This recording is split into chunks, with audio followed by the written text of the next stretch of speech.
Hello guys, welcome to my channel UPSC history with me. इसमें मैं आपको सिर्फ पॉइंट्स बता रही हूँ क्योंकि लास्ट लेक्चर में मैंने आपको बताया था। इससे जो प्रीवियस क्वेश्चन था उसको मैंने अच्छे से डिस्कस किया था, पूरी हिस्ट्री भी बताई थी। तो आप पहले उस क्वेश्चन को देख लेना। और उससे पहले जो बुक में चैप्टर दिया हुआ है मराठा का, चाहे तो आप उससे पढ़ सकते हैं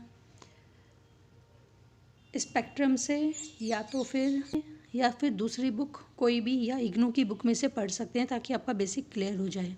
और मैं आपको शॉर्ट पॉइंट्स में बताऊंगी तो आपको समझ आ जाएगा। वैसे मैं पूरी कोशिश करूंगी कि समझ आ जाए, लेकिन आप एक बार खुद से भी उसको रीड कर लेना। भले ही स्पेक्ट्रम से कर लेना, लेकिन एक बार उसको पढ़ लेना। तो चलिए देखते हैं आज का क्वेश्चन। बेसिन की संधि ने उस आधार को ही बदल दिया जिस पर हम पश्चिम भारत में खड़े थे। इसने ब्रिटिश उत्तरदायित्व को तिगुना कर दिया। क्वेश्चन सबको क्लियर हो रहा होगा। आंसर देखते हैं। बेसिन की संधि ने पश्चिम भारत में ब्रिटिश उत्तरदायित्व में गुणात्मक परिवर्तन लाया।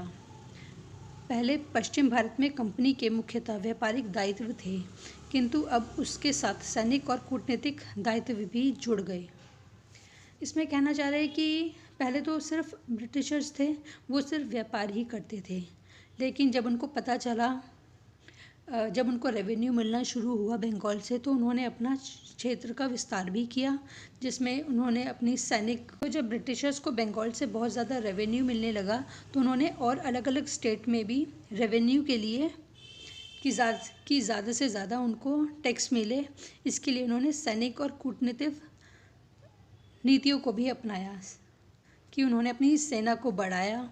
और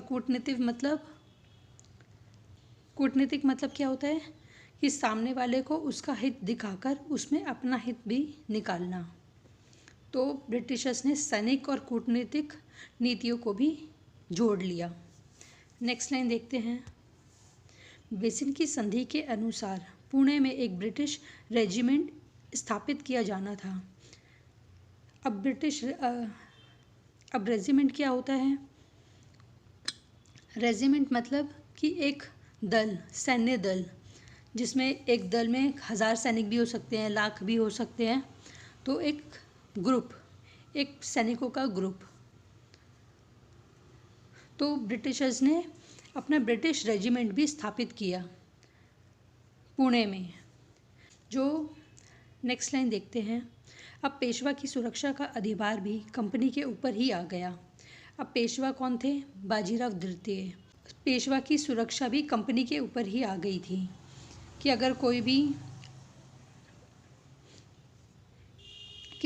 भी पेशवा के ऊपर आक्रमण करता है या उसको कोई भी किसी भी तरह का नुकसान पहुंचाना चाहता है तो उसकी सुरक्षा अब ब्रिटिशर्स करेंगे। नेक्स्ट लाइन देखते हैं।